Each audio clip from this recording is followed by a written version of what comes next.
नमस्कार। आर्यावर्त टीवी में आपका स्वागत है। आर्यावर्त टीवी के आर्यावर्त आरोग्यम कार्यक्रम हम ऐसे शख्सियत से आपको रूबरू कराते हैं जिन्होंने चिकित्सा क्षेत्र में एक कीर्तिमान स्थापित किया है। ऐसे ही चिकित्सक हमारे पास हैं डॉक्टर सीमा शर्मा। डॉक्टर सीमा शर्मा एक साइकोलॉजिस्ट हैं और यंग इंडिया साइकोलॉजिकल सॉल्यूशन नामक एक संस्था भी चलाती है। हम इनसे बात करेंगे जो मनोविज्ञान के विभिन्न पहलुओं पर, जो मानसिक रोगों के संबंधित बात में। मैडम, हमारे कार्यक्रम में आपका स्वागत है। नमस्कार जी। मैडम, एक जानते हैं कि कहा गया स्वस्थ तन में स्वस्थ मन का विकास होता है, लेकिन इसके बावजूद आज लोग इतनी व्यस्त हो गए हैं कि अपने स्वस्थ रह सकते हैं न तन को न मन सकते हैं। अगर स्वस्थ तन और मन बनाए रखने के लिए क्या करना चाहिए हमें? आज के युग में जो लोग बहुत ज़्यादा दौड़ में पड़े हुए हैं, इंडिविजुअलाइजेशन बहुत ज़्यादा हो गई है, अकेलापन बहुत ज़्यादा बढ़ गया है। अकेलापन बढ़ने की वजह से लोग अपनी ज़रूरतें हैं जो वो ज़्यादा से ज़्यादा वो अपनी ज़रूरतें पैसे के माध्यम से पूरा करना चाहते हैं। पैसा कमाने की दौड़ में लगे हुए हैं। उस पैसा कमाने की दौड़ में चलते चलते वो ये भूल जाते हैं कि उनको अपने लिए समय निकालना है, अपने परिवार के लिए समय निकालना है, अपने शरीर के लिए समय निकालना है, अपने मन के लिए समय निकालना है।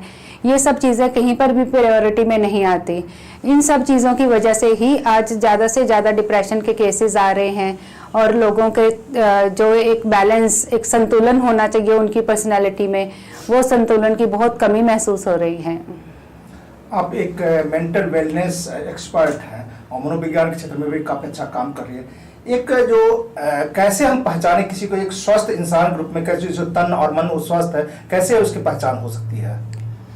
एक व्यक्ति की पहचान करना कि ये तन और मन से दोनों तरह से स्वस्थ है या नहीं है, सबसे बड़ी बात ये होती है अगर वो व्यक्ति कुछ भी है, चाहे वो छोटी से छोटी क्लास को बिलोंग करता है, बड़ी क्लास को बिलोंग करता है, अगर उसके मन में वो जो भी काम कर रहा है उस काम को लेकर अगर सेटिस्फैक्शन है, अगर उसको ये लग रहा है कि मैं जो भी कर रहा हूँ मैं ठीक कर रहा हूँ, उसके मन में कोई भी किसी भी तरह का पछतावा नहीं है। अगर वो किसी भी प्रोफेशन में है, हमारे पास आता है कि पिछले 10 साल से मैं इस प्रोफेशन में हूँ लेकिन मेरे को ये चेंज करना है, तो इसका मतलब कुछ ना कुछ गलत है, उसकी लाइफ में कुछ ना कुछ गलत चल रहा है। सबसे बड़ी बात हम यही देखते हैं, अगर वो अपने मेंटल कंटूर्स में अपने आप को डिफाइन कर पा रहा है, संतुष्ट है अपनी लाइफ के साथ, अपनी जिंदगी के साथ, तो इसका मतलब है कि वो तन और मन दोनों ही तरह से वो व्यक्ति ठीक है, संतुलित है। मैं अभी बात कर रहे हैं मानसिक संतुलन की बात आपने कहा। एक डिप्रेशन एक माने मानसिक अवस्था है जिससे इसमें लोग अपने असंतुलित हो जाते हैं। इस कारण वो अपने परिवार समाज सबसे कट जाते हैं।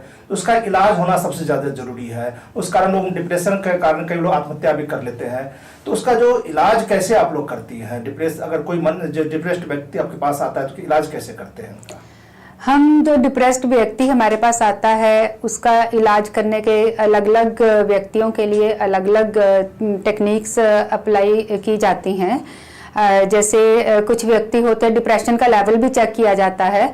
उससे पहले डायग्नोस्टिक होता है जो इसमें साइको डायग्नोस्टिक टेस्टिंग, वो भी एक बहुत इंपॉर्टेंट भूमिका निभाती है। उससे हमें साइको डायग्नोस्टिक टेस्टिंग से हमें बहुत सारी चीज़ों का पता चलता है व्यक्ति के बारे में। एक डिप्रेस्ड व्यक्ति हमारे पास आया है, वो इस पोजीशन में भी नहीं होता कई बार कि वो अपना सब कुछ बता सके, वो क्या फील कर रहा है, कैसे फील कर रहा है, जब 5 साल पहले उसकी लाइफ में क्या हुआ था, जब वो फ्यूचर के बारे में क्या सोच रहा है। तो टेस्टिंग के माध्यम से हम ये सारी चीज़ें पता लगाते हैं। फिर उसके हाईली लोडेड फैक्टर्स हमारे पास आ जाते हैं। हमें पता चल जाता है कि ये कारण है इसकी ज़िंदगी में जिनकी वजह से ये व्यक्ति डिप्रेशन में है। अगर उन कारणों को हम जो भी उसकी वजहें हैं उन वजह को बदलने की कोशिश की जाए तो वो काफ़ी हद तक चेंज हो जाएगा। तो वो हम कैसे बदलते हैं? वजह बदलना, उसके घर जाना या उसके हर टाइम साथ रहना, ये तो किसी भी साइकोलॉजिस्ट के लिए पॉसिबल नहीं है। तो हम उसके थॉट प्रोसेस में उसकी जो कॉग्निटिव पार्ट है उसके ऊपर वर्क करते हैं, उसका थॉट प्रोसेस चेंज करने की कोशिश करते हैं हर एक सिचुएशन के लिए, हर एक वजह के लिए, हर एक व्यक्ति के लिए, जिसमें हम ज़्यादा करके CBT टेक्निक है जो हमारी कॉग्निटिव बिहेवियर थेरेपी, उसका इस्तेमाल करते हैं। कोग्निटिव बिहेवियर थेरेपी के माध्यम से हम व्यक्ति का थॉट प्रोसेस उस अलाइनमेंट पे लेकर आने की कोशिश करते हैं जहां से वो अपनी लाइफ के बारे में प्रोडक्टिव सोच सके, अच्छा सोच सके और डिप्रेशन से मुक्ति पा सके।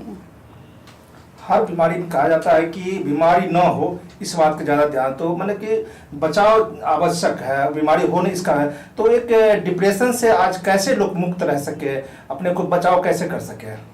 ये बिल्कुल ठीक है। हमारी संस्था का मोटिव भी यही है, prevention is better than cure. उसके लिए हम अपनी तरफ से जितना हमसे हो पाता है हम ज़्यादा से ज़्यादा अवेयरनेस फैलाने की कोशिश करते हैं।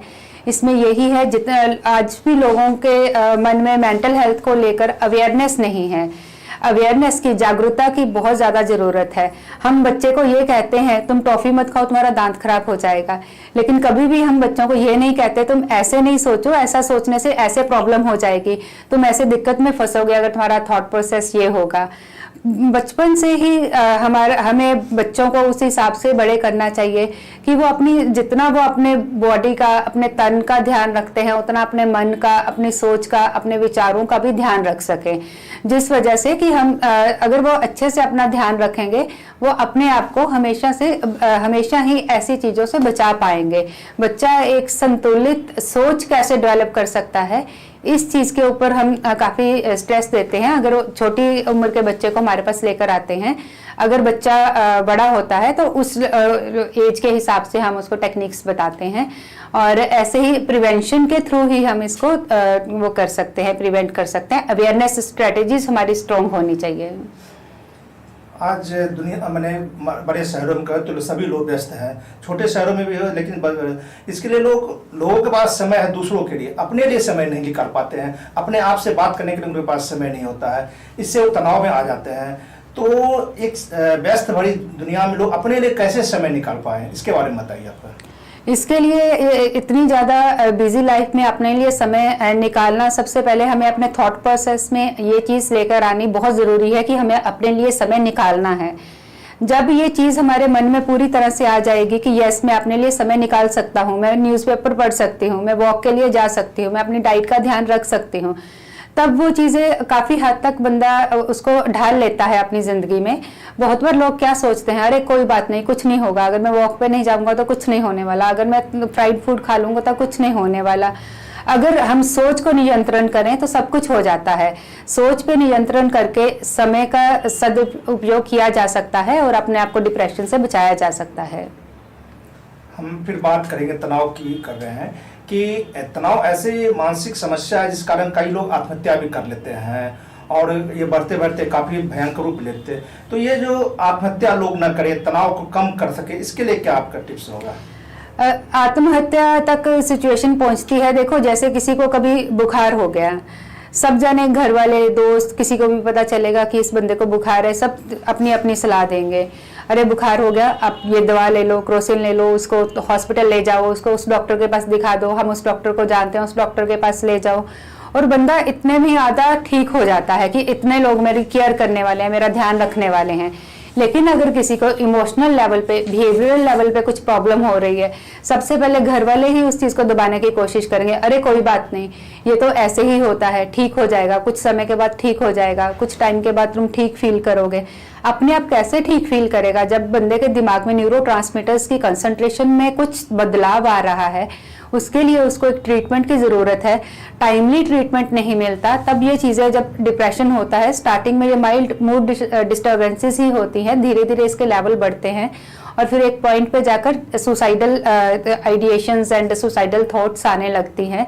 अगर स्टार्टिंग में ही हम बच्चे के, बड़े के बिहेवियर में कुछ चेंज ऑब्जर्व कर रहे हैं, जो उसके उदास रहता है, खाने पीने को मन नहीं करता, जिन दोस्तों सहेलियों से पहले मिलकर बहुत खुश होता था, आजकल उनसे बात करने को मन नहीं करता, थका थका सा रहता है, अपने आप में रहना पसंद करता है, इन चीज़ों को अगर हम, इन लक्षणों को इग्नोर ना करें और सही से इलाज शुरू कर दें तो आत्महत्या तक नौबत ही नहीं पहुंचेगी। आप एक जाने माने साइकोलॉजिस्ट हैं और यंग इंडिया साइकोलॉजिकल सॉल्यूशन भी चलाती है। आजकल देख रहे हैं कि हमारे समाज में, देश में बलात्कार की घटनाएं बढ़ रही है जो निकृष्ट मानसिकता के परिणाम है। इस जो मानसिकता को बदलने के लिए, इस घटनाओं को रोकने के लिए आपका क्या पहल होता है? इस कोई भी हमने एक सर्वे किया था यंग बच्चों के ऊपर, 10th 12th के स्टूडेंट्स थे, जिसमें हमने 3-4 क्वेश्चन ही पूछे थे कि आप क्रिमिनल बनना चाहते हो, क्या आप पिक पॉकेटिंग करना चाहते हो, या आप और भी किसी तरह के क्राइम में बड़े होकर आप करना चाहते हो। एक भी बच्चे का रिस्पॉन्स यस नहीं आया था। सबका रिस्पॉन्स, हमने 1000 स्टूडेंट्स के ऊपर सर्वे किया था, गवर्नमेंट स्कूल के स्टूडेंट्स से, सबने नो बोला था। तो देखिए, असल में कोई भी बंदा क्रिमिनल नहीं बनना चाहता, किसी भी तरह का क्राइम है कोई भी नहीं करना चाहता। सिचुएशंस ऐसी हो जाती हैं कि वो इस क्राइम में फंस जाते हैं। आधे से ज़्यादा जो ये इस टाइप के क्रिमिनल्स होते हैं वो एक दूसरे बंदे की वजह से उस क्राइम में धकेल दिए जाते हैं। अगर हम अवेयरनेस बहुत ज़्यादा रखें, not at only at the family level, but अगर सोसाइटी की भी कुछ रिस्पॉन्सिबिलिटी, गवर्नमेंट की रिस्पॉन्सिबिलिटी हो, जैसे पोलियो ड्राइव है, गवर्नमेंट एक बहुत रिस्पॉन्सिबल तरीके से घर घर तक पोलियो ड्रॉप्स पहुंचाती है। ऐसे ही गवर्नमेंट के बहुत सारे सेंटर्स हैं, काउंसलिंग सेंटर्स हैं। अगर और ज़्यादा काउंसलिंग के माध्यम से हम लोगों को अवेयर कर सके तो ये घटनाएं बहुत कम हो जाएंगी, क्योंकि आने वाले समय में ऐसे महसूस होता है कि काउंसलिंग की बहुत ज़्यादा ज़रूरत है। बहुत सारी चीज़ें हम अपने सोसाइटी से बहुत सारा क्राइम काउंसलिंग की मदद से हम कम कर सकते हैं। तो ये जो घटनाएं किसी के मन में ऐसा ख्याल आता है, ये उसका थॉट प्रोसेस, उसकी एनर्जीज ठीक तरीके से चैनलाइज नहीं की गई, इसलिए इंसान के मन में ऐसा ख्याल आता है। अगर उसकी एनर्जीज सही तरीके से चैनलाइज की जाएं तो ऐसे ख्याल नहीं आएंगे। मैडम, आप चिकित्सा क्षेत्र में काफ़ी काम कर रही हैं और अच्छे साइकोलॉजिस्ट के, तो इस क्षेत्र में जो आप कार्य कर रही हैं इसके लिए कई आपको सम्मानों से भी सम्मानित किया गया है, तो वो कौन कौन से सम्मान, उसके बारे में बताइए आप। मेरे को ICSSR की तरफ से रिसर्च में पुरस्कार मिला है, सुसाइड के ऊपर रिसर्च में, और मेरे को NCERT की तरफ से भी तो ये सुसाइड के ऊपर ही, रिसर्च के ऊपर ये पुरस्कार मिला है।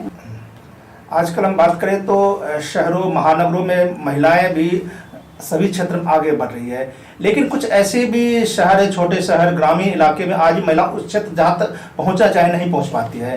तो इसकी आप एक महिला है, एक माने जागरूक महिला है, तो उनके लिए क्या सुझाव देंगे कि वो भी आगे बढ़ पाए, समाज के लिए एक दिशा दे पाए? उनके लिए हम यही सुझाव देंगे कि जहाँ पर भी महिला है, वो जिस भी गांव में है, जिस भी प्रांत में है, जहाँ पर भी वो रह रही हैं, अपने परिवार को, अपने जो उनकी सोसाइटी के नॉर्म्स हैं, उनको साथ लेकर भी वो आगे बढ़ सकती है। हमेशा सब जनों के सहयोग से सबसे पहले तो उस गांव में जहाँ पर भी महिला रहती हैं, वहाँ पर जो टेक्नोलॉजिकली सुविधा अवेलेबल हैं, वो टेक्नोलॉजी का यूज़ करके अपने आप को आगे बढ़ा सकती हैं। दूसरा, आजकल कोई गांव ऐसा नहीं है कि जहाँ पर बिल्कुल भी कोई काम करने की अपॉर्चुनिटी नहीं है महिलाओं के पास। हर एक गाँव में महिलाओं के पास काम करने की अपॉर्चुनिटी है। वो उस हिसाब से थोड़ा आगे बढ़े, अपने आप में थोड़ा सा कॉन्फिडेंस लेकर आएँ, और जो भी सेवा वो दे सकती हैं समाज के लिए, जो भी कर सकती हैं, करने की कोशिश करें। ऐसे करके धीरे धीरे वो अपने आप को एस्टेब्लिश कर पाएंगे। बहुत बार ऐसे हो जाता है कि जो एम होता है वो बहुत बड़ा रख देते हैं कि अगर तुम इस छोटे से गांव में हो और तुमको बहुत बड़ी जगह पे जाकर ये काम करना है, ऐसे जैसा उसका लेवल है उस हिसाब से अगर हम एम रखेंगे, एटलीस्ट वो जब कुछ भी नहीं कर रही तो कुछ भी ना करने से थोड़ा सा तो कुछ करने लगेगी, इससे उसको काफ़ी कॉन्फिडेंस आएगा। आप बहुत सारी महिलाओं के लिए प्रेरणा स्रोत हैं।